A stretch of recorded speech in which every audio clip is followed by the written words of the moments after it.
Today's rapid fire question is, my appraiser backed out. What happens now? All right, so if you've experienced where your appraiser backed out, the next thing that's gonna happen is your lender is going to order another appraisal. The way the appraisal process works is the appraisal process is kind of like an Uber system in a way. So when an order is placed to the appraisal management company will shoot out an alert to all the appraisers in their network first to say, hey, there's an appraisal order out, who wants it? And that appraiser will say, hey, I want it, and they'll select it and then start scheduling the appraisal.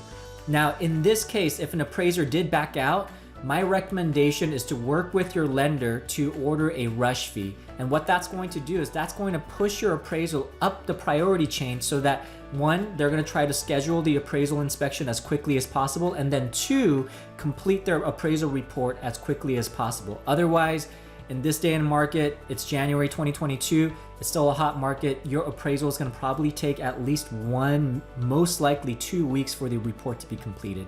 Some states like Florida and Texas, you're looking at anywhere from 3 to 4 weeks. If you like this video, let me know. Did it answer your question? Is there any other questions that you have that I can help answer?